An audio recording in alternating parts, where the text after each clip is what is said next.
All right, good afternoon. Good afternoon. Welcome to the Midtown Go Team meeting, where we will follow the agenda as it has been emailed to you and publicly noted. I am pleased to call this meeting of the Midtown Go Team to order. Our first order of business to call roll and review our norms. The secretary will now take roll. Blackman? Here. Bowen? Here. Boyd? Present.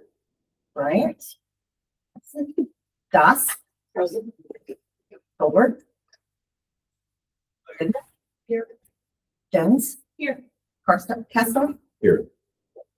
Keenan? Here. McKenzie? Here. And Yusufa. Here. Right, we have a quorum.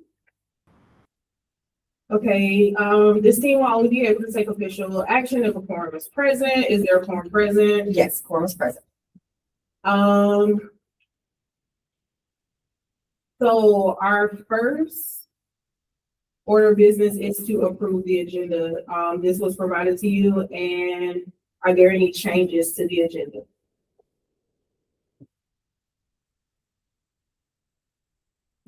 On the agenda that was posted, below the the one that I sent out to you, the CAT team did not get to the strategic plans, so we're gonna have to do that.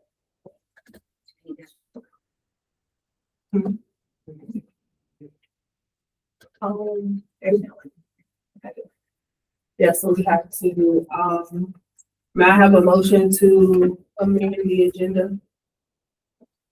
Motion. Can I have a second? Second.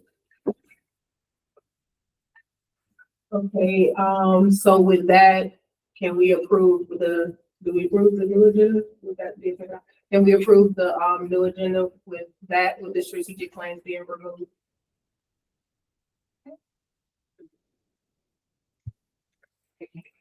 The motion. Yeah, okay, all those in favor of approving the new agenda? All those opposed? Okay, so that would be the, new agenda.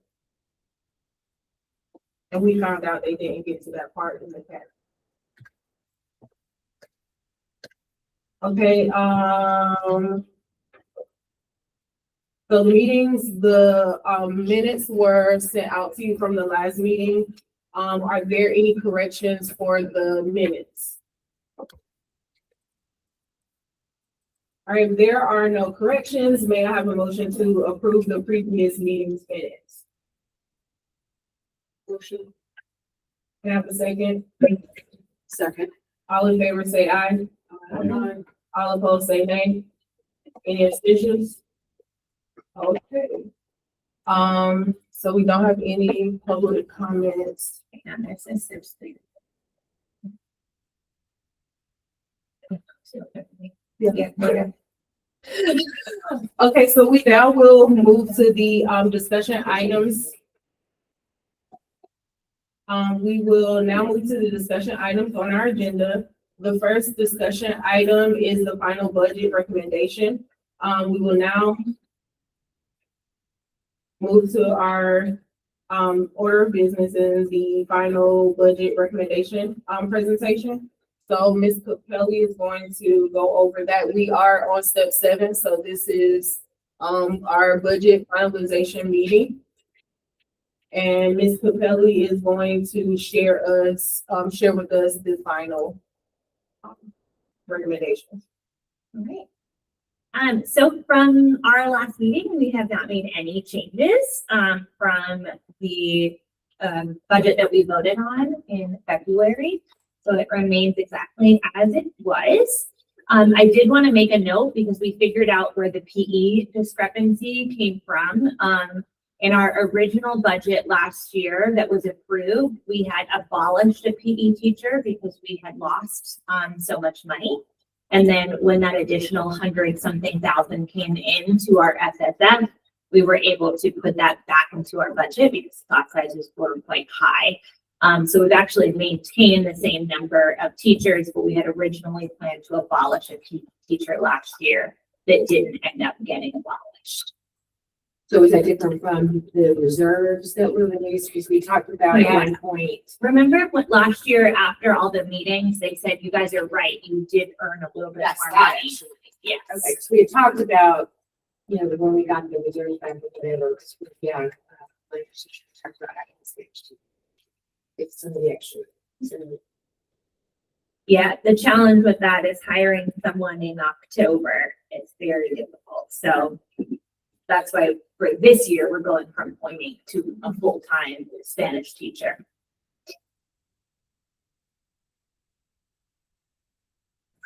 Any other questions here? Okay. So the budget by function remains the same, and there is an appendix at the end of this presentation, and this presentation is already posted to the Go Team page. And that appendix had the entire presentation from our last meeting with all of the details. So if there's anything that we need to look at, it's at the end of this presentation and appendix. the question, the general maintenance worker that we were talking about, so it was on the hiring report for the board, so we actually hired that person who already started. Yes. Okay. Yes. For this So, year. right, because But we we have a would- couple of vacant positions right now, and so we were able to kind of move some money around a little bit. So they just started at the beginning of March, or end of February. Yeah, we right? just did Mr. Bruton. Yeah. But we also, and then we also didn't fill the program manager job. Right. Which also opened up somebody. That person left in January, so we just, more abolishing them. How many graduation coaches are there right now? One. Because the website has 2 people listed as graduation coach on the staff. Let's see. It says Ms. Roberts. Oh, she's not. Ms. Roberts was the graduation coach last year. So Okay, so it must just not hasn't be- changed. I don't Cause I know. know we're She's still the- updating the website with the platform and all. Well, and that's helped downtown. Yeah. What is her role this year? She's a Bible board coordinator. And then Dr. Brian. Yep. And yeah. Right, and then this is the budget by function looking at a pie chart. Again, same as February. And that's it. So we had a good discussion the last go around about counselors and the way graduation coaches could function, you know, and that's an administrative decision, either not a go team decision, but I'm assuming that we have data that says we're in need of additional graduation coach. Yeah, I mean, so our thought process around adding that additional graduation coach is to be able to support our 9th and 10th graders a bit more so that we have less challenges by the time you get to junior and senior year. So being able to split those graduation coaches up by grade level, so they'll all, because right now, Dr. Bryant really only supports mostly 11th to 12th grade students. We've had 2 before. A few years. We had 2, 9, 10, 12. And will the kids know, like, who it is they're supposed to see? Like, when do they see a counselor versus when do they see a graduation coach? Or just only some kids see a graduation coach and the other kids see a counselor? No, everybody sees the counselor. Everybody sees. Everybody has one of the bottom counselors as their counselor. And then, recommendations are made for like Dr. Bryant to work with the student or that kind of thing, by the counselor, for the admin. Okay, so Yeah, but everybody recommendations has are a made counselor. for the graduation coach. That's the thing for the students. Any other questions or anything about the Alright, so thank you, Ms. Capelli, for sharing, the information. I will now entertain a motion to approve this budget. Did we, get any answers more about the questions we had from the district? We even had the last time we met. I know we plugged in money for like, that's all right, it's basic that. Maybe the overtime, things like that. Oh, yeah. No, we don't, I don't think any specifics at all. And they haven't told us yet how they're going to go field trips, and so we don't know what we might need to raise as a. No. Okay. I do have a question about how many, kids are currently seeing our graduation counselor. Like, do we have numbers? Graduation coach, sorry. I mean, exact numbers, I can get them, but I see quite a few. A lot. But I don't have an exact number.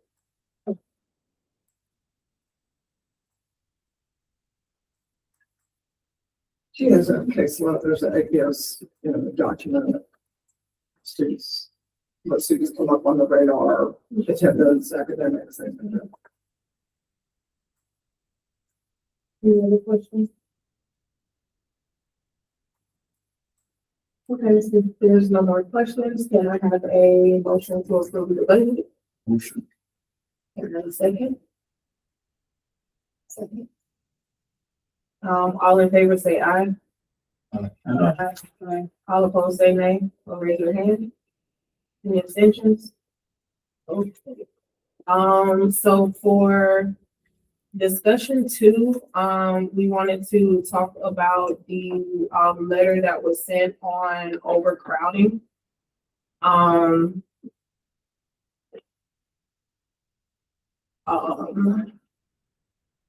My, one concern as I was reading the letter, it was stated that, the current state of overcrowding at Midtown High School has negatively impacted student success and student safety.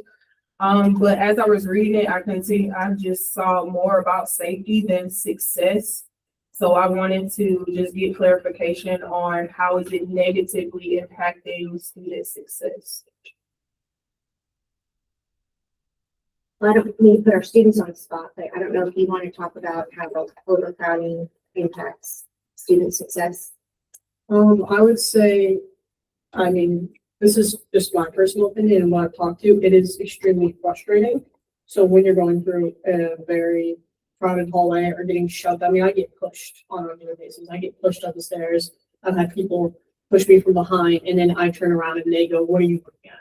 After I get shoved and pushed out of the way. And you go into a class and you're frustrated. I've come into classes where I know I go to research, I'm very irritated. So you go into a class period annoyed and agitated and going, why is no one caring? Why am I getting run into? So you begin a class period annoyed, flustered, and then going from that, hey, I have a test next, you're already upset. That is going to impact you negatively. You're already irritated it's also safety, like I got hurt.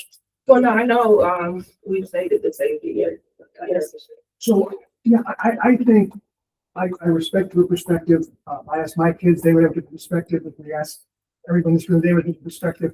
I think that's a little bit of a he said, she said sort of argument. I don't think it's valuable or measurable in here. I think if we think there might be a potential problem, the remedy is to have some sort of state inspection, which my understanding would be like the state fire marshals.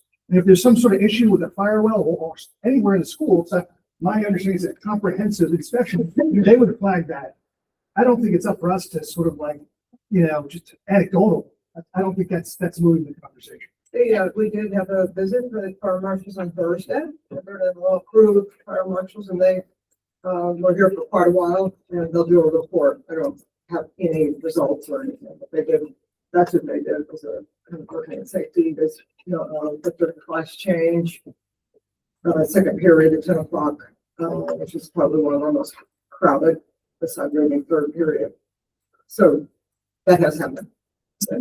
I appreciate that. And it was good to be, because, as an architect, I know that's the final arbiter of safety. So the state fire marshal's office is the one who determines fire line safety, for a building. So, to the point that, that needed to have been done, probably still needs to carry on being done, from just my point of view as a professional. That is, the buck stops there. Whether it's safe through occupation or not. I think you were speaking more toward performance, and at the risk of hearsay, I can quote my daughter without giving hearsay. And one of the issues that has come up in her pencils is tutorials. So tutorials, signing up, particularly rethinking tests. So if you are struggling with a subject and you need to come in and have a tutorial, very frequently. She was told, it's full, you can't, we don't have no room, because you can't just cram kids in and then get you on tests if they're all right next to each other, right? Because it's multiple classes, multiple sections. They're trying to take the test. And so there is a frustration of trying to get that help and not having the facilities to get it. So that was told directly to me by my child. I think that's more of a teacher by teacher basis, because some teachers have sign up. I have tutorial, nobody shows up for me. So it just depends on the teacher, and sometimes they do have sign up. Some of the kids forget to sign up and then think they can just walk in because it is a lot of students making up tests.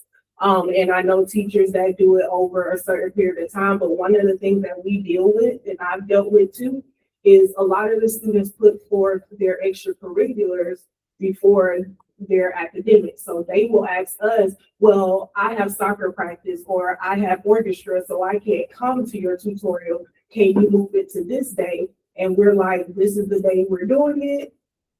So either you come with more important academics over your extracurricular. So I know I have, even when we changed our whole, when the syllabus for the AP and the grading for AP changed, that was the biggest issue I was dealing with, because kids wanted us to make it accommodating to what they wanted. And it's like, well, we have to stay after at least one day after school. This is my day. And some of them choose to, okay, well, I'm gonna go over here, or I have practice, I have this. So sometimes that's also the issue as well.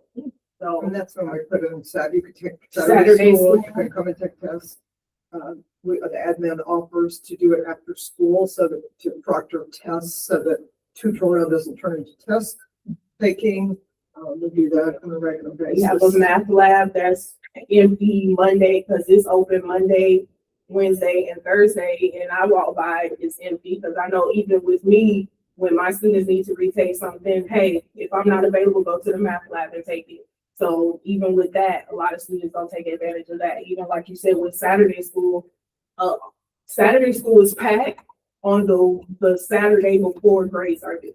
But before that, But I think the issue is there hasn't been an attempt to understand students' experiences on how overcrowding is impacting them.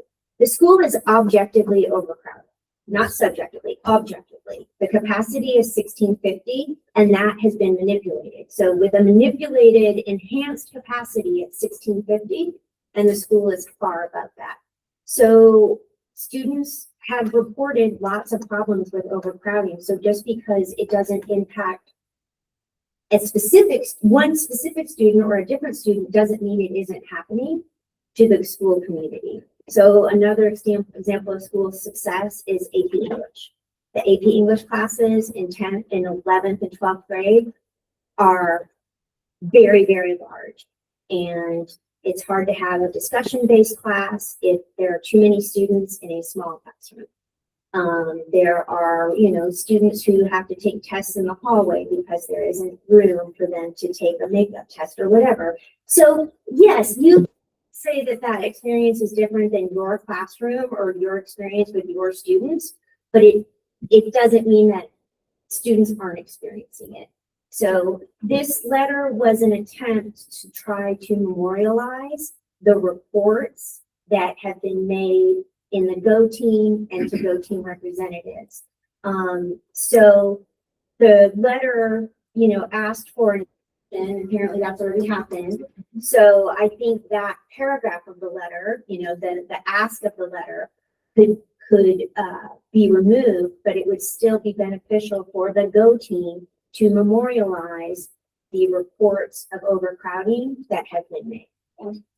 Also, it's not like anecdotal. So like the reason this investigation is being carried out, or like the whole point of this team is to promote student success and safety, right? Like we are a school is for the students. So I don't think it's considered anecdotal or hearsay. I'm giving you a personal experience. That personal experience is lived by 10 other people I've talked to over a course of a week.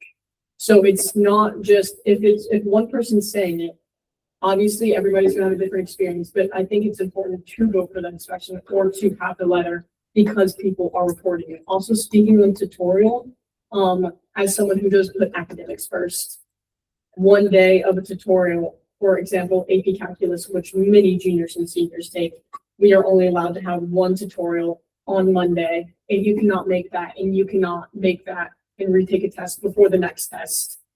You don't get to retake the test. And right now we are having a test every other week. So if you cannot make that Monday tutorial, you don't get to retake the test, or you have to try to figure out another time. There's no other option. You don't get help because there are people retaking the test. So then you go home and watch 10 videos to try and prepare for the test that you have the next week.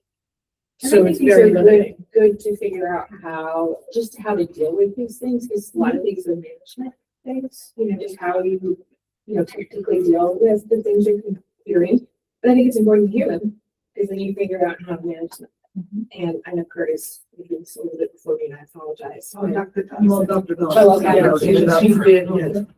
So I appreciate all the perspectives. I'm just wondering if those are class ratio size issues, or is it an overcrowding issue? Because even if we have fewer students, the ratio of the people in the APs, the tutorials, I don't know if that is going to change.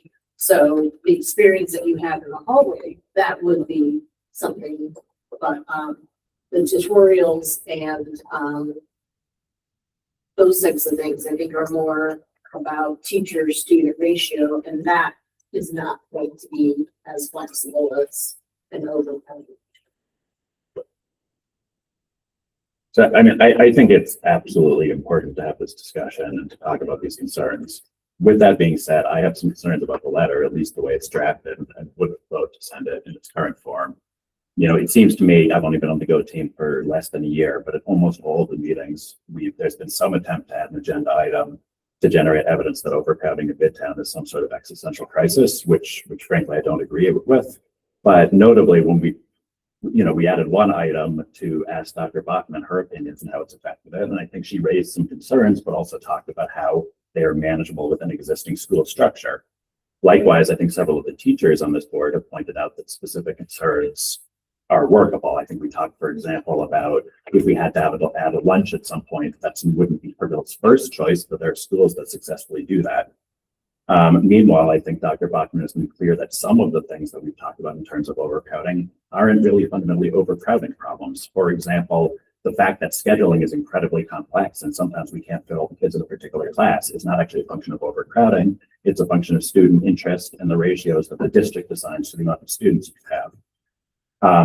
And also, I think a couple of the arguments that I've heard here where we've raised safety concerns and concerns about overcrowding, I don't think are really appropriate. At one of our meetings, I think somebody brought up the fact that the North Atlanta shooting is an example of a concern about overcrowding here, or staffing, which I thought frankly was kind of a gauche way to perceive, because as I understand that, there was a particularly troubled kid who was subject to multiple disciplinary proceedings, hurting another disabled kid who had been previously bullied, and that incident had absolutely nothing to do with overcrowding, and frankly, I thought it was a little bit inappropriate to talk about it in that context. With that background, I have a couple of concerns about the letter. First is that it claims that there's consistent documented overcrowding at Midtown High School and that there's evidence it's negatively impacted the school.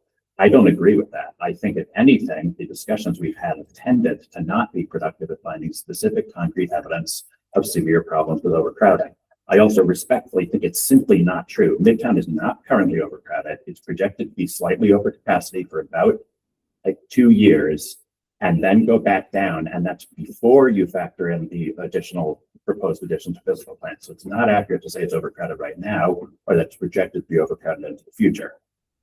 I think what I think is actually true is that even though we spent a lot of time looking for specific evidence, we haven't found anything that I would describe as evidence in the sense that you'd use in a court or an administrative proceeding or even kind of academic analysis.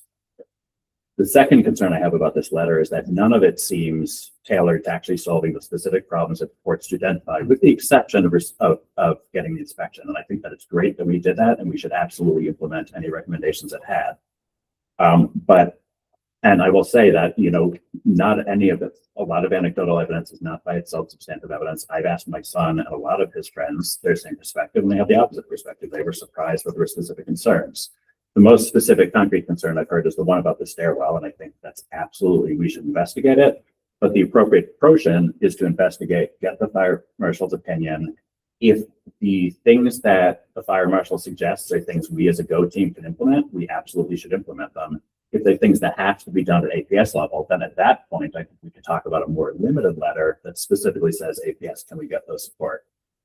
And then my final concern about the letters, it just seems like a lot of it is talking about overcrowding as an existential crisis as opposed to solving particular problems. And I have a concern about that because we, 2 meetings ago, adopted that one of our policies at Midtown is going to be to support every student. When I was elected to Go team, my understanding is my role on the Go team is to represent every student and every community member currently in the Midtown community. And frankly, some of this letter reads to me like papering, re-arguing over utilization and capacity decisions in APS. And if that's the point, I don't think that's the appropriate role of me as a Go team member. My job is to represent all the individuals here.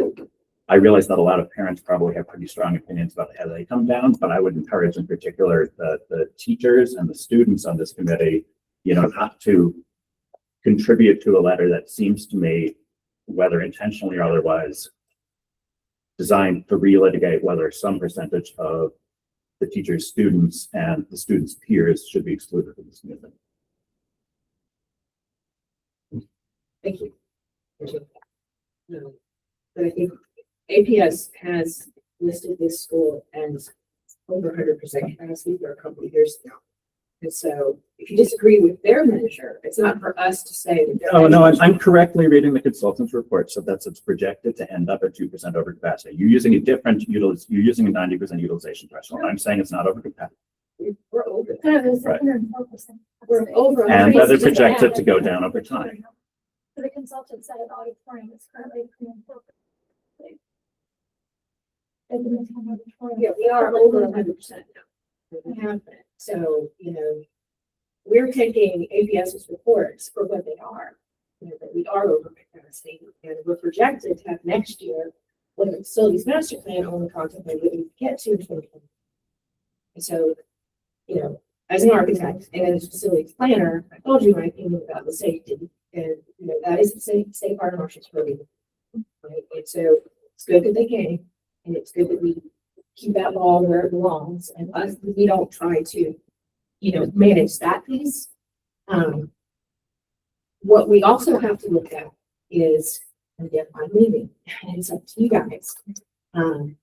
What happens between now and when the addition is built in? Okay, because APS is going to come up with some sort of administrative regulation about how they approach what happens when we hold it overcrowded. And they're going to say, well, we've already decided what to do here. But what I don't see is between now and whenever that is, when they can open the doors of that. What happens there's no monitoring between them that I can see they have in their process. And so what I would advise is that you ask for such a process. How do we know that we're still doing well, the kids are doing well, doing well, while we manage students? And while we continue to get reports from students and handle it however managerially, you're able to do that because you don't have to do that. But you have to have some sort of process. You can't just say, okay, 3 years ago they decided we were going to have an addition and everything's fine, because time doesn't stop, things don't stop happening. So you have to make sure that you are taking care of them. That's all I'm saying. And I would say, we're talking about the letter, to me, what Cameron just said is the lead. It should be flipped, in my opinion. I think that should be the lead, that APS should be held accountable, and there should be some process in place where they can't say, hey, we're gonna muddle through the additions built in 2030, whenever it comes on, we're good. There needs to be, my understanding is a threshold where any school, not just Midtown High School, reaches a certain point of capacity, an alarm goes off, a threshold alarm. Well, I think APS owes it to the school community here to say, okay, we have a plan. Here's what we're going to do when that alarm buzzer goes off. And right now, I don't see that happen. This letter is already signed. All right, so this letter was signed by individuals who wrote it to this coach. So I think, if you're talking about a letter to the district, that would be something else. But this letter has already been signed, it's just bringing this to the attention of this coach.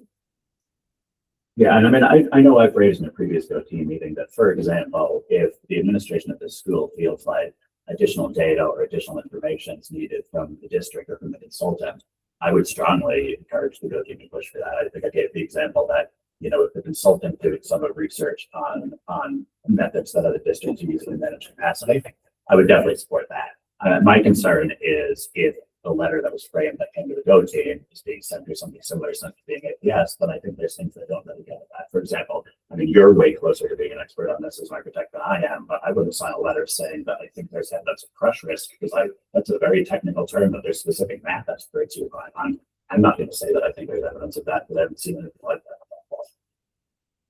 That's being handled in the fire marshal. The place that I think the GoTo does have a legitimate way to ask is that piece about between now and then. When you're going through this process, we do know that we're going to continue to add students. We know that, right? We have to have a way of monitoring how we're doing with it, how the district is supporting that. They can't just say, okay, we've done our job. We plan this 300 seat addition. Y'all just have to get through. Because then you're not holding the district accountable for the decisions that they made because it's not like we skip from today to 3 years from now. You have to live on like an entire. Our freshmen are going to finish their high school education, and it's not insignificant. It's a big deal, and I hope that this group will ask for some kind of process to continually monitor it, to make sure that the decision the district is making is not unduly burdening our administration, our teachers, and our children. It's not unreasonable to ask for that. And if you do any sort of facilities planning process, you would do exactly that. And I, as a facilities master plan, don't see it. So I agree completely that we should ask for what we need as a school. To me, as a matter of process, the way I would go about that is I would say, can Midtown as administration say where it could use help or support from either APS or from the consultant? Are there areas where they could be doing things that would help support your planning or help support your resources? And if you come to GoTeam with a list of those asks, I would fully support them authoring and signing a letter to the district saying, this is what Midtown says it needs. Can you make sure that these things? We don't work in the district, though. That makes it a little bit different. Because it's more difficult for them. Well, to be clear, I'm not saying they need to send a letter arguing with APS. I'm saying that if Midtown gives us guidance on what school needs, then I, as a GoTeam member, would be not saying they go to their boss and go to their boss, saying I have heard these are the resources that people who are experienced in the area say they need. Can you please make sure that they get them? That advocacy piece is the piece I certainly would play. But for professional administrators, you can't just go and say, we don't think you have given us a thorough process. I mean, that just starts off in a really awkward power dynamic. And that's the role. The GoTeam is here to assist. We're here to ensure student outcomes, student success. And if we see something that potentially stands in the way, or that could be just better examined to ensure our student success as we get through this, then it is our responsibility to assist that. I don't think just putting it all onto the administration, which you guys want. To ask these very reasonable things. It's not like we're coming after them with daggers and claws. Saying this is a very real process. We don't get to skip from today to 3 years from now. Can I just ask a question? So just go back to the point where you said, did you say you think there's no evidence of overcrowding at Midtown High School? Based on like what you had said previously, do you think that objectively, subjectively, like do you personally think that Midtown is not overcrowded even from like an anecdotal point of view or of evidence that we are overcrowded? I mean, if you ask me if I'm denying that anybody has ever said that they feel overcrowded, no, of course not. I'm not denying your subjective experience. What I will say is that I've also asked my child and a lot of my child's friends who have had a very different experience. And so to me, first, the question of sort of what the effect on learning or engagement is not the same thing as anecdotal. But also, I think that when you to go a step farther than that, for example, as I think the draft of the letter does and talks about crush risk, for example, I don't think that either you or me or my son is qualified to say whether the current capacity in a particular stairwell poses pressures. So that to me, that's an example of some language in the letter that strikes me as an inappropriate thing to claim that there's evidence on.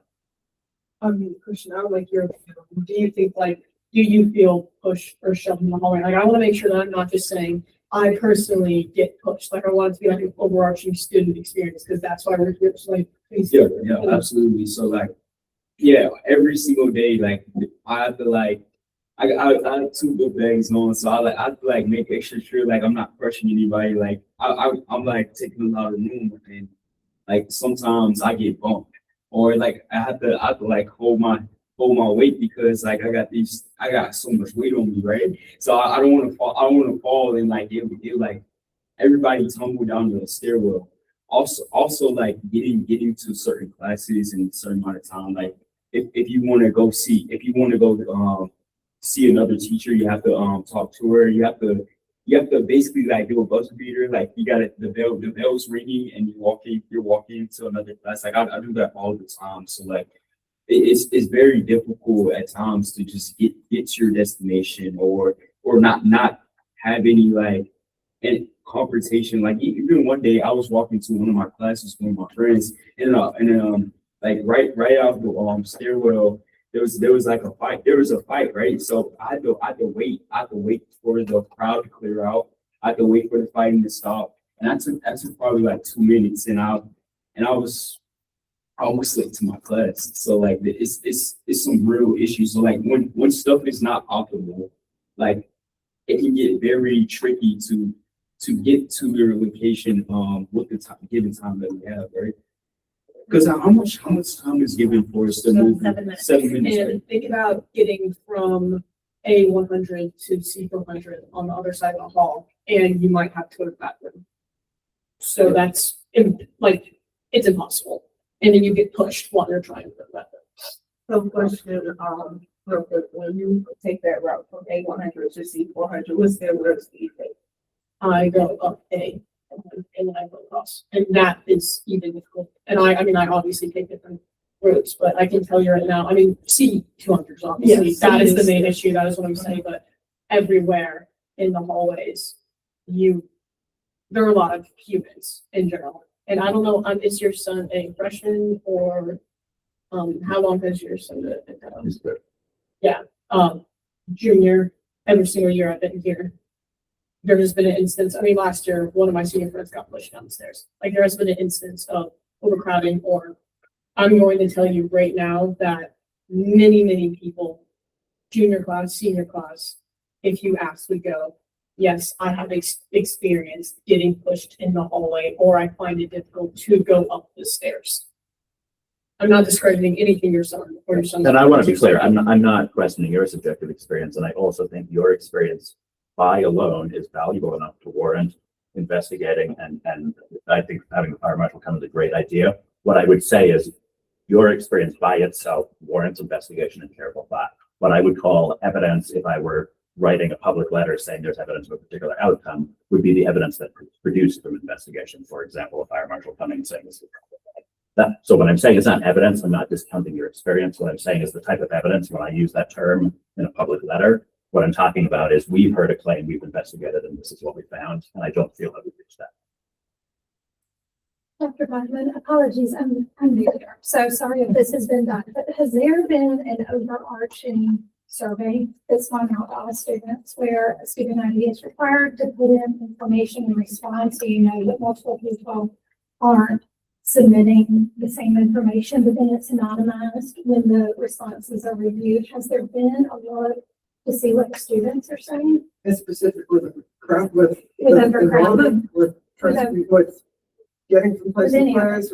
There's the Georgia Climate Survey that they do every year Okay. that focuses on well-being, safety, challenge, that kind of thing, academic challenge, offerings that, and we'll do that again actually. Has there been one specific to it? The safety piece of our CCRPI, we did go over before I came here, and that was one of our lower scores. Students expressed concerns about safety on the CCRPI. And we don't know exactly School what climate that is, because it doesn't. That's the problem they make to the question. Yeah. Yeah. That goes to my question, and I don't know. Can't be a pursuit team, better set in on, at any school. So, I mean, just, I've heard anecdotal stories here. I've heard them in different contexts, and I've heard other accounts from other sides. I'm just wondering if there's a way to get an overarching view of what the students are saying, so we aren't hearing very vocal students on both sides, while those should be taken into account in drafts. It would be nice to have a more accurate view of everything. I don't know if that's a possibility. I think we should, I think that's a good idea, because like we said, the survey that they take is broad, so you don't know what they're thinking or what they're inferring about it. But I think the best thing to do is just start with the fire marshal report and just see what they say first. And then again, we can revisit and talk to the students, because I think the fire marshal report is going to tell us if in fact it is overcrowded, if they see a big issue. And if that is, then that's what APS is gonna have to deal with it on that turn, if the fire marshal states that, and then we can see how the students feel about that. And I think that would be the best next step. Here again, I think I'd like to divide it into two subjects. One is safety and the other is the other things, right? Because, you know, again, fire marshal is coming, right? That process is underway. I think it should be done at least once more, you know, before they open, you know, this next thing, just to make sure, because the conditions change. So I don't think it's really useful, you know, to spend a lot of time talking about, you know, the safety end of it. Except for the fact that you need to listen to students. Okay, so that is something that, you know, but the other piece about listening to the students is having, and maybe here's where some of the surveys come in. These things about tutorials, these things about, I'm really having a hard time getting from the class together. I'm not able to think about it. Just however you're able to capture those things are going to help you problem solve. If we don't collect information, if we don't have data, you can't identify a problem. We have in facilities master planning something called problem seeking, right? It's actually like by Lord Kenya, where you're trying to identify problems. You can't solve a problem you haven't identified. And so it's all about trying to gather that information. In APS, we seem to have a fear of gathering the information because it means something is wrong and then somebody has to pay for it, you know, and it's really dysfunctional. It can also just lead to internal changes. I mean, Yeah. we've talked before about traffic patterns, travel patterns. Yes. You know, many people choose to use the C200 that stairwell when they could use the one down, the farther one down by the boys' bathroom. A stairwell, that is the fastest to get out, to the music building, to PE, to the E building. I mean, there are ways to the crowding, but I'm telling you, that is a choice to a large degree that kids use that stairwell. So we can definitely do some things like that, like saying if you're on C400, you must use this stairwell. You know, and we can do those kind of things to help with safety or the perception of safety. And that's what we can do here. There's nothing APS can do about that. We're in control of that. That's our job to change things to make it safer. You know, I mean, we can't change the numbers. I can't change the number of the students that are here. I can force them to take certain classes. You know, you have to remember this school is extremely unique. If you all went to a different school, public school, you would not have what you have here. If I closed down some things, that limited some things, then things would be different. But because we offer so many different classes, I'm talking about on level and AP, you know, there are some trade-offs.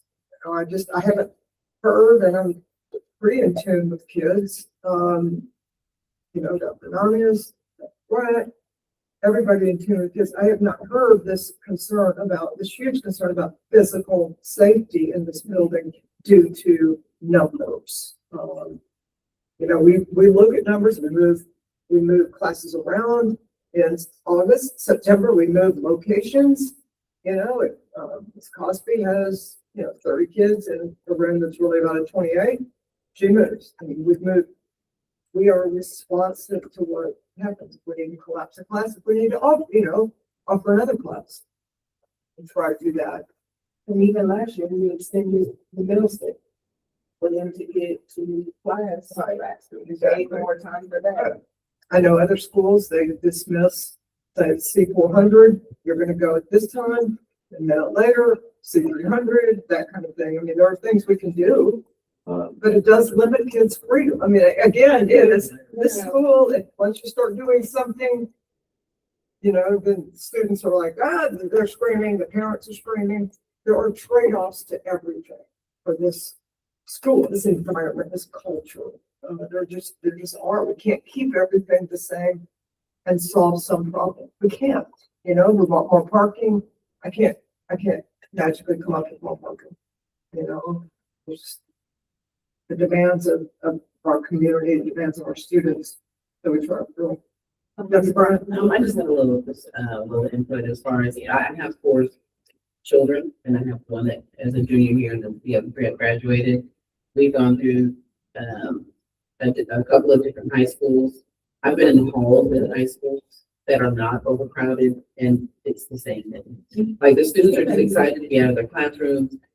I've been in small schools, and it's the same thing where there's pushing, shoving.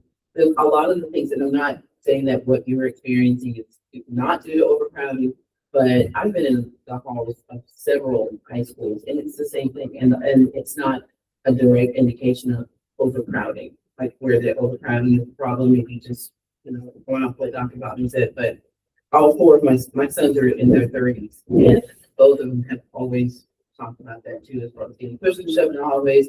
And when they get out of class, there's just so much traffic in the hallway getting to class. And I just think that's just not cool off, but that's part of being in high school where you have all the students that are coming out of class and all of a sudden you get where they want to go, you have a time frame where they want to go. And so even removing 300 students from the buildings, I think you're still going to get pushed and shoved and told to get out of the way, and then you need to do about it. I don't think that's an indication of overpopulation, but that's just an opinion. What numbers would show that. From teaching at schools, multiple schools, when we have gone through we are over the capacity for which this building was created, or I've been in that multiple times. And we do have to do lots of internal things, like one of the schools, when we got really overcrowded, we went to one-way hallways. So this hallway, everybody moves this direction, this hallway, everybody moves that direction. We did the same thing with stairwell, but this is the down stairwell between classes, this is the up stairwell between classes, and all kinds of things that we could put into place. And those kinds of things have really helped us tremendously. But like the up and down direction stairwells was a game changer at one of my previous schools. So there are a lot of things I think that we can do to deal with the reality that is students, the reality that is, and as several people said, I think like they want to go meet up with a friend, and they're going to go a certain route because they need to go meet this friend between classes. Or to see teacher. And even though it's not the best route, they're going to do it anyway, right? Because they have a personal interest that is not about traffic. So. I would, this planner and me would like to see that some sort of agreement with the, just requesting the district to say, and we trust that this will be something you will continue to evaluate between now and the decision the opening of the new edition. Because is the new edition dependent on East West? yes, So if it doesn't get voted in, but it doesn't happen. right? Okay. So yeah, we'll know that in November, right? And then, East West is like to be taken on in Right. July, et cetera, and so on, unless they take a bond. But is there? Because right now I don't see one. I've been on the board before, and I don't see that there's any threshold. Like once we get to 115%, 120%. This means we have to either find a place to put a trailer or we do X, I don't see that built into this process. And it needs to be done. And that is not a school administration thing. That is a district thing. And right now, I just see a whole lot of hoping and praying that, we're just gonna muddle through until whatever. So do we have parents headed to the board meeting? Like, to me, this is like, Well, here again, this Yeah, is something okay. that the Go team can do. They can request in a very kind way that acknowledges that the safety things are part of the fire marshal. And we hope that that continues to be checked on, right? That's their purview, not ours. But this planning issue, I would hope that the school and the administration have a clear understanding about what the process is. So you get 120% capacity, it's not going to be trivial. It is going to be a big deal. We're already over 100. Schools are not meant to operate this. Yeah. Once you get to 100, you're supposed to already have something that's about to happen. So there's no thresholds in place? I thought. No, there were. If you remember in the Sizemore plan 2 years back, they had recommended to the district that once you get to these key points, like once you're technically overcrowded by their definition for at least 3 consecutive years, it's supposed to trigger an action. They never codified that. There was never any A policy or B administrative regulation. There was a policy. But there was an administrative regulation that actually made that happen. So once they said that, we kept waiting. We've been over that capacity for over 3 years and nothing happened. So they kept saying if then, but then never comes. So right now they're trying to write a regulation. They rewrote the policy sort of, the board policy. So they're trying to write an administrative regulation right now. And we'll have some of those. You don't want to use the word trigger. So that, there are thresholds that instigate action, right? But what I think is going to happen is those will be generic. And for this case, they will say, we've already decided what to do. Therefore, we don't have to worry about this.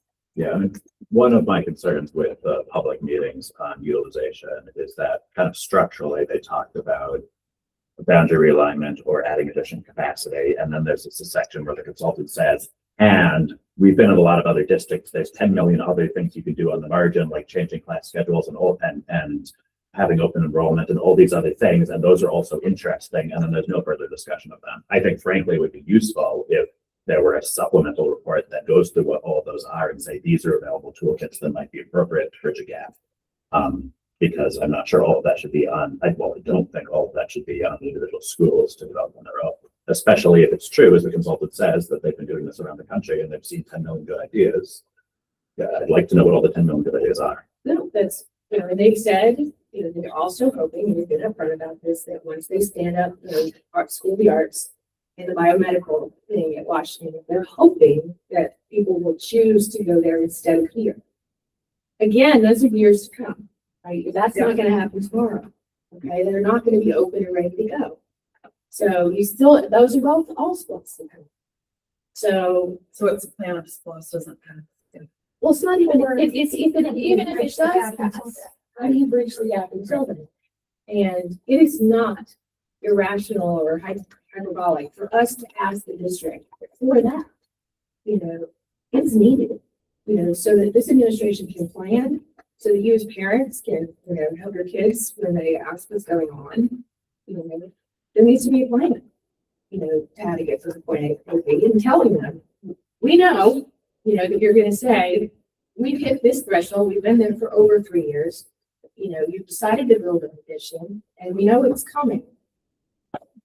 You've got to tell us about this 3-year gap. 3 or 4, it just depends on how fast they can do it. Well, I guess we'll start with with the fire marshal coming in, that'll be our start, and then. This doesn't have anything to do with them. Well, I'm just saying, just speaking about overcrowding and just. But that's a safety issue. That's a separate issue. Yeah. I mean, I would advocate, do what you want. I would move that the consult with the administration to think the way they want to ask the administration to have this gap from today until when they plan to have this addition. understanding that, there's a lot of things that are gonna happen. And that from a facility standing point of view, you have to have a plan to understand it. And we want to work with, not do their job, but, assist them. So I have a question procedurally. This is our last Go Team meeting that's scheduled right now. So, and Diane, this might be a question for you to weigh in. So what is the mechanism for the Go Team sending a letter at this point? We can circulate a draft or can we, this is a question, I guess, can we circulate a draft, receive input via email, and then vote on it via email? And if the vote passes to send the letter, then send the letter from the Go Team. Can all of that be done by email? The wording, that is. You cannot vote by email. You guys are considered a public governing body, so I would also caution as to how much editing or discussion happens about her language in a letter, just through even like Reader Doc, because the purpose of that public meeting is that the discussion is in the open, right? So like if you start with the letter that was proposed for today's agenda item, if you all want to discuss and come up with a letter that the 1323 on vote on, here, that's fine. If you decide to go and put something like in Google Docs to try to draft the letter, you would still need to come back to the table to talk about what the letter reads, how the letter reads, and then have that public motion that, move to approve it, a second discussion, and that final vote. And then what would happen is, once you have that letter, it effectively is going to go through the principal to then be delivered to the people that you asked her to give it to, CLM. So Diane, I've been in meetings before where the Go Teams have decided to send a letter after having a discussion like this around a certain subject with the general premise established, and then said, with the specific wording to be determined by the administration and whoever, and then that proceeded. Every team that I've helped support to send a letter, they come back and vote on the final letter, because if you are sending it as the voice of the Go Team, you all are considered a body, so you have to speak with one voice, and you need to be on record with the fact that the majority of the body agrees with this letter. It is better to do it together. Would a virtual meeting be possible? Maybe that's a. Yes, you can meet 100% in the virtual space. Yes, Yeah, yes, you may do a virtual meeting, yes.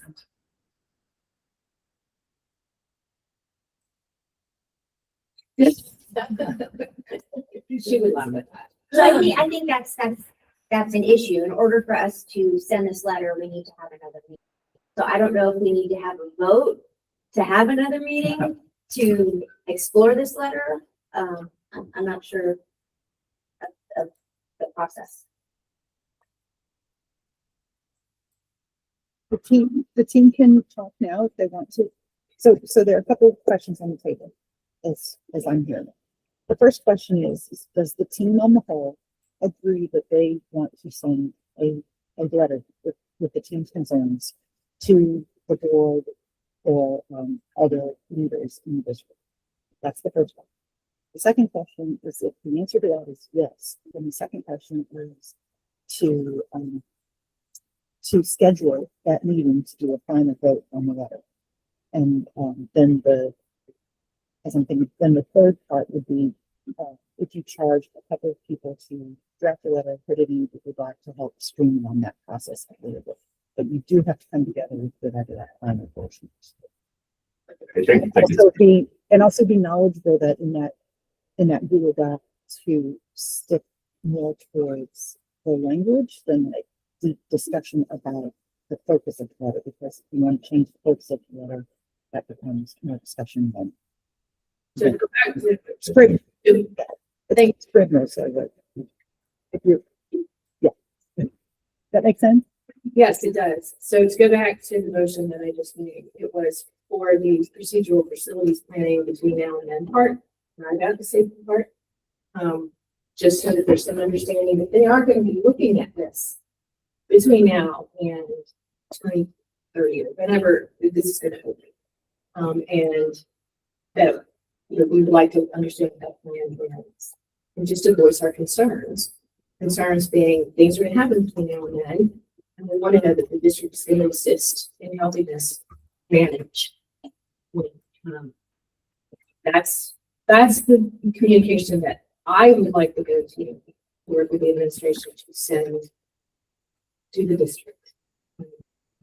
In a very proactive, you know, not accusatory, anything like that, way.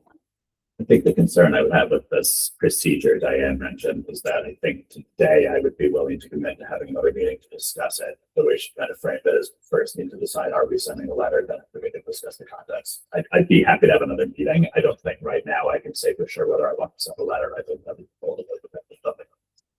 Well, I mean, but we have the framing here. Can't we decide whether we want to discuss any of that? I think the framing is, and I have it already pushed back, and I'm not trying to speak for anybody. But what I'm hearing is we want to send a letter, we sort of take the safety piece out, because I think the understanding is that the fire marshals are going to do that inspection, right? Whatever they come back on will be acted on if they come back with anything.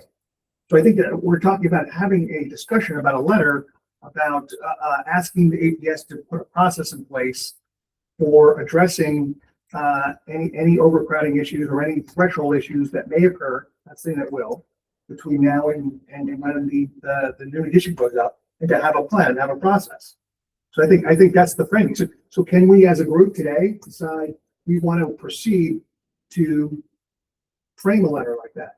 So I don't think we need two steps for that. I think we're getting today right now. The reason I was clarifying is because I understood that they what Diane said. I don't think we need two steps. She said we could plan to, we could discuss that we want to craft a letter and then do that. We could motion that we want to craft a letter and then we must all then agree. That was probably just my lawyer brain.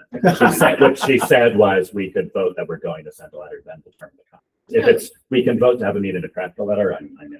Yes, we want to send a letter or work on wording. I mean, if it comes out, you know, in mumbo jumbo and nobody wants to sign it, that's fine, you know, but that's the vote is. Another meeting.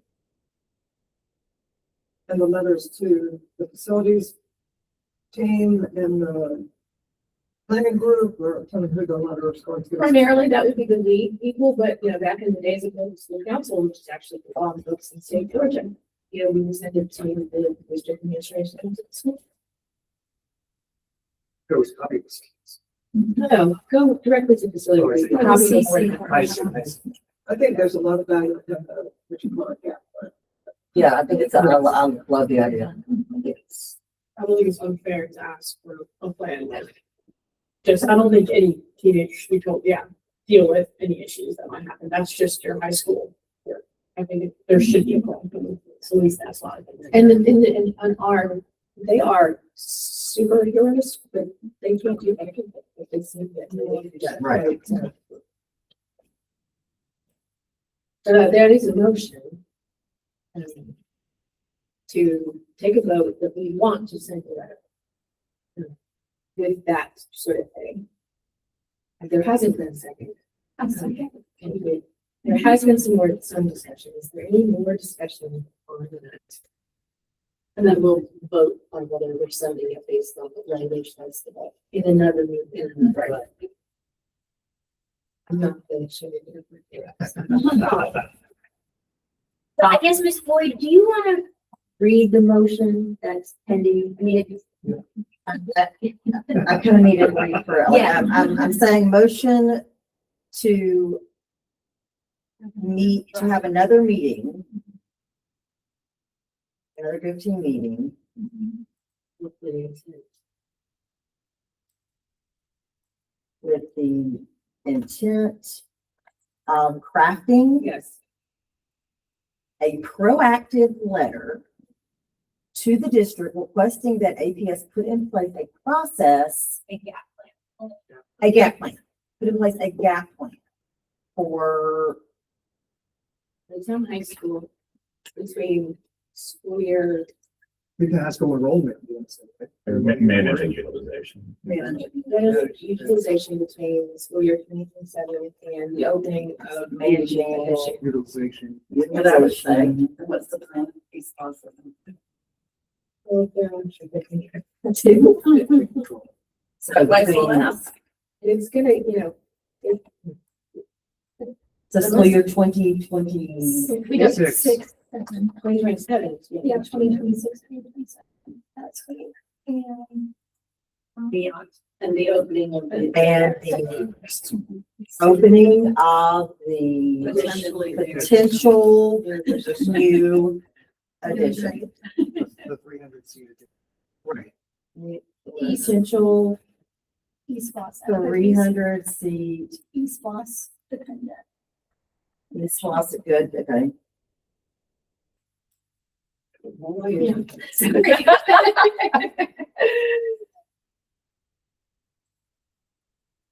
There we go. All right, I'm going to read it again. All right, we have a motion to schedule another, I'm going to use the word schedule another Go Team meeting with the intent of crafting a proactive letter to the district requesting that APS put in place a gap plan for Midtown managing utilization between school year 2026-27 and the opening of a potential 300 seat East Los dependent addition. Second. So should we put a year on it? Because like, they could say, you know, that's gonna be a couple of years, but it's probably, you know, We conservatively 3-4 started- years away. So should We we put, said, we said gave them- between 26, 27. And the opening. We don't know when it's gonna be. we don't know. So Yeah. starting. So putting an end date doesn't help us because we don't know what they're in. Or putting a start date. Right. This next school.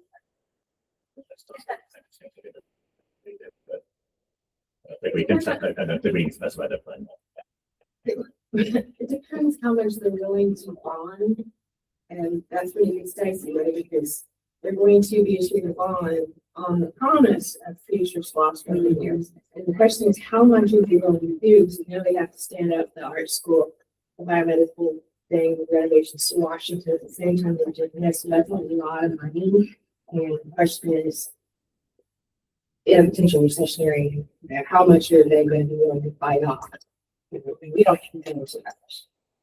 If the district is going to do that.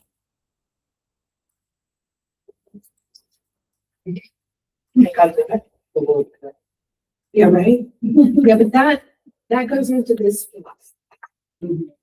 Not the next one. Yeah. So you can't borrow against. Okay, so we have a motion and a second. Okay, Is there any more discussion?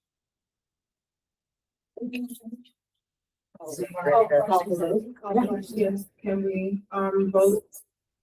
you want to vote by hand or do you want? Yeah. All those in favor?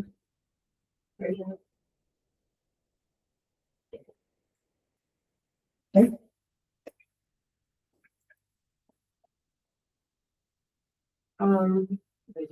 Do we want to schedule a meeting now or? Yeah, any ideas? That's good. These things start to really.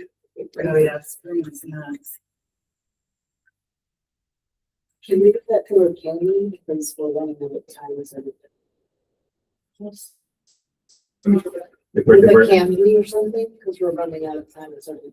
yeah, if we're allowed to schedule this meeting. Schedule it here anymore. Are we thinking in person, virtual? Virtual. That's fine. Yeah. I think we've already done a minimum number of, public comment meetings, so. So now can we move to informational items? Is first the principal's report. I don't have anything specific other than the hiring, during the hiring process. And does anyone have any questions?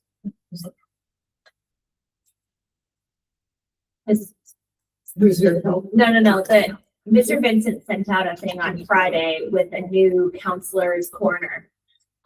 So just, it's a new kind of process to be able to look up scholarships, community service, and all things counselors. So please, look at that link that Mr. Vincent sent out, and we linked it here too, just to get that out The a little bit shipments more. Away from the PTO website, and Yeah. PTO, the nightly news has Right. turned into like, right, this huge thing, so I'm trying to streamline that.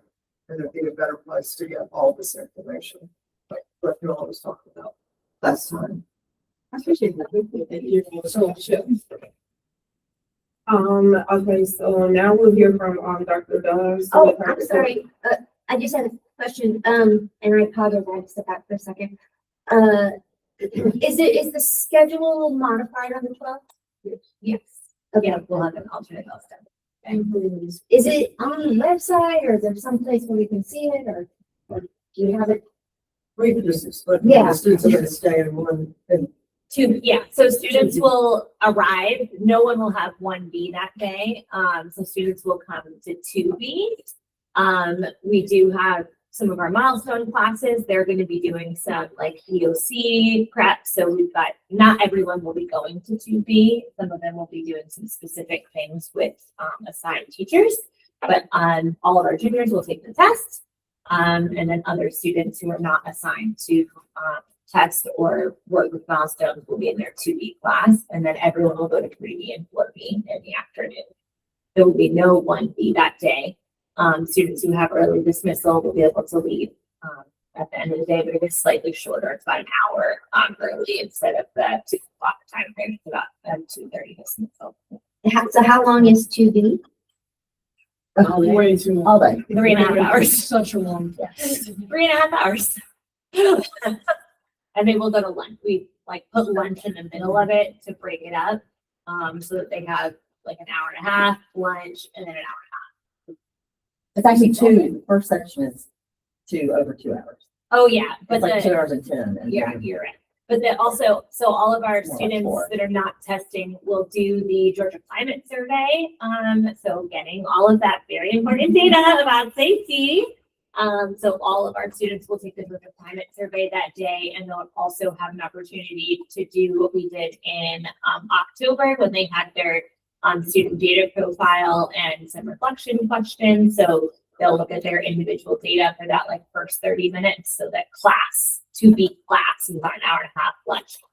So you might not get, climate survey data from Yeah, we're seniors who aware. have early business. yeah, we're not. No, They will. No, they were doing it in 2B. They're doing it in. I'm Yeah, saying we're gonna seniors who revisit- have we're gonna early revisit business. that, because, No, second period. I've got to Oh, have. yeah, some it's teachers. conversation, I don't know. That's a choice. So we may not be able to do it. Yeah, that's a choice you want to still play. And then so we will have a focus class for 3 and 4 on Thursday, and then Monday during the early release day is going to be the B day first and second. So we Right. will get a full Yeah. 3 and 4 on Thursday of instruction and a full 1 and 2. 1 and 2 on the on 16th. Monday instruction. So that way the B class, some of the B classes are not after that. So, Right. And then That- else, the video, please. Okay. Yes, this morning. Oh, the one I printed. Okay.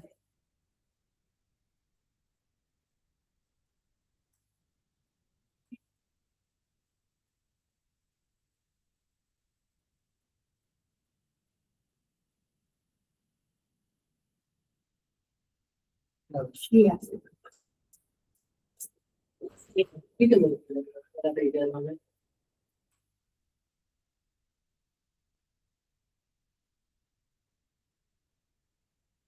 You guys mind if I get started? Yes. Okay, so the first thing the CAT team, talked about with Aaron Cougar and Travis Norvell was, APS creating an individual success plan. And there are 3 parts to this individual success plan for students. One is to capture data, and this is to, let parents and students know where the kid is at the moment. Step 2 would be for any concerning areas. What resources are there to help the student grow? And then the third would be, how do I move forward and what do I want to achieve? And a student success plan is a dynamic process for meeting all students where they are and helping them prepare for their future. And they help in 3 areas. They have grades, they have attendance, and they have behavior record. So they put all the data that APS has, which is even more than SLDS, into a one-stop site called apsgraphs.com. And so students in high school and parents can go ahead and see this. It is updated daily, so if your kid wasn't absent yesterday, you would see that immediately. And it is also helpful to read because it's color-coded. Green, kid is doing well in that area. Yellow, they're struggling or starting to fall behind. And red, they are already behind. So the APS wants to make sure the site targets what parents and students want to know. And they, in this PDF that she's about to open and link in, it has a link for student data profile feedback. So once you review that, if there's data missing that you're like, oh, I would really want this information, you can link that in. So they've completed this first step of the data, and the second step, resources, is what they're going to be working on next. So if you are having trouble in an area, they will have a list of resources for you to go to. The second conversation we had was about East Los, which we've heard quite a bit today. And the Assistant Superintendent of Operations spoke to us. And for people who don't know, the East Los is a special purpose local option sales tax, which is what SPLOS stands for, and it's for education. And it's a 1% sales tax for anything purchased in DeKalb and Fulton counties. And by law, it can only be used on capital projects, construction, renovation, furnishing, computers, buses, and things like salaries are not allowed to be used with this money. Most APS students reside in Fulton, and so according to the calculation, the sales of Fulton impact our specific East Los more than what's spent in DeKalb. So back in 2021, Fulton DeKalb voters decided that they wanted an East Los, and that was a referendum back in 2021. And from that, we were projected to receive 650.8 million, and that referendum obviously passed, and it is for a 5-year block.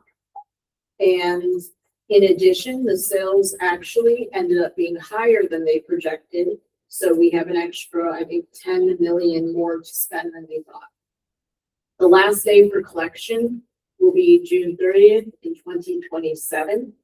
And this November, to get the word out, we're having another vote for another 5-year East Los. And that will, if it gets passed, it will start being collected.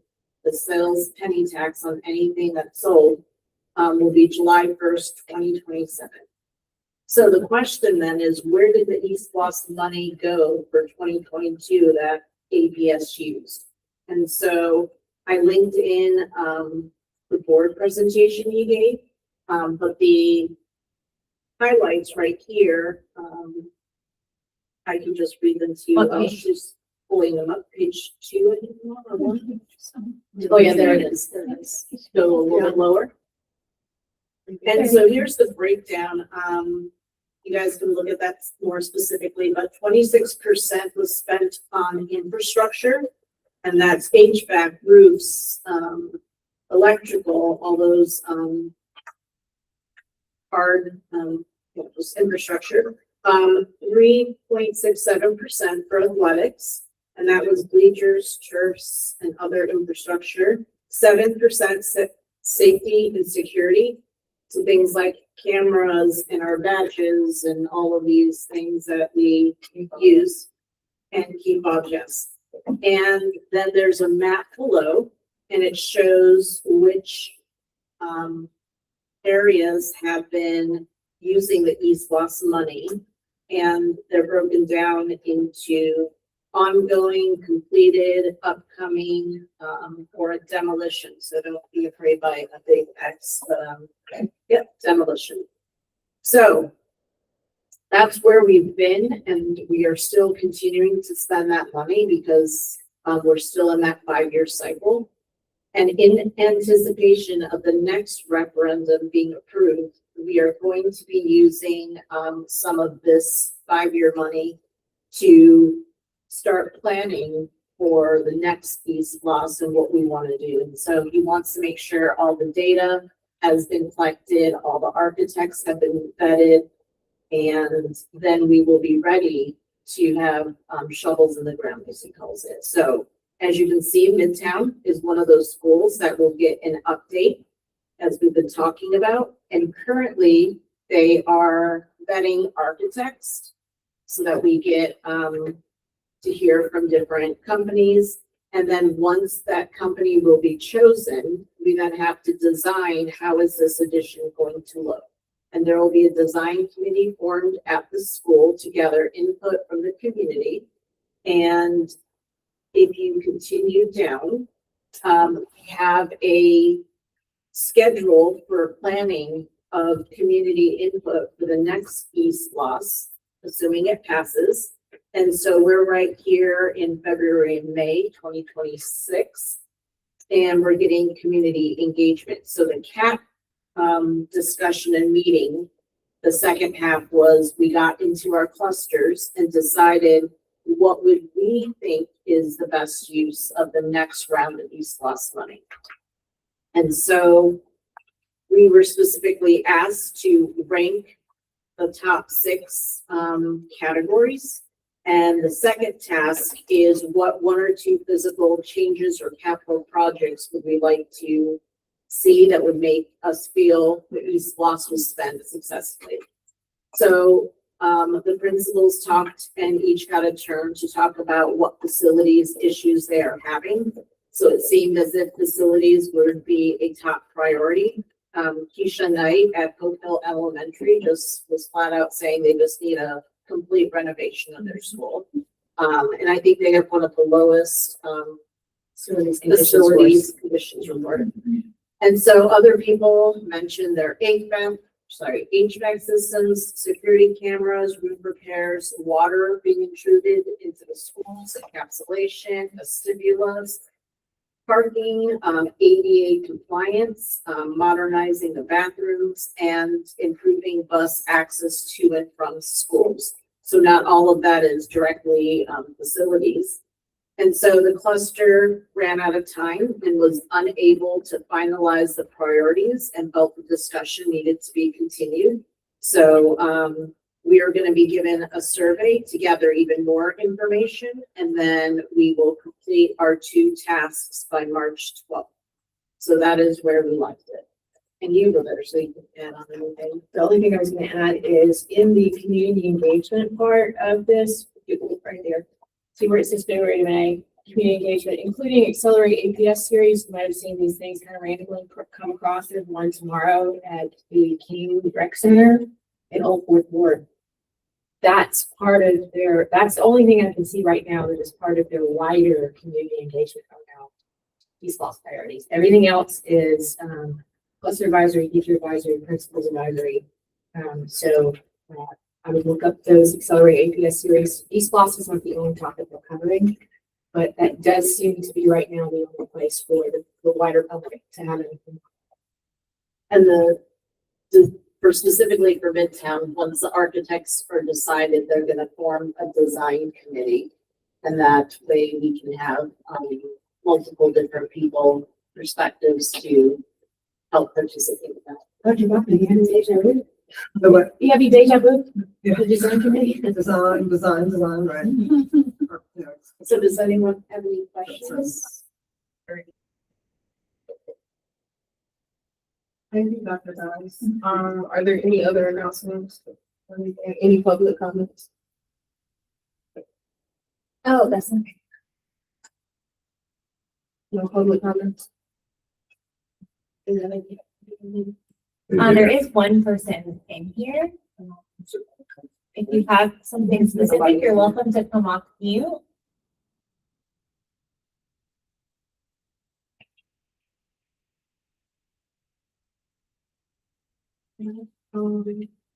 So we have reached the end of our agenda. Is there any additional business at this time? All right, may I have a motion to adjourn the meeting? A second. Second. All in favor, say aye. Aye. All opposed, say nay. Any extension? All right, meeting is adjourned at 5:26. You just send a doodle or something?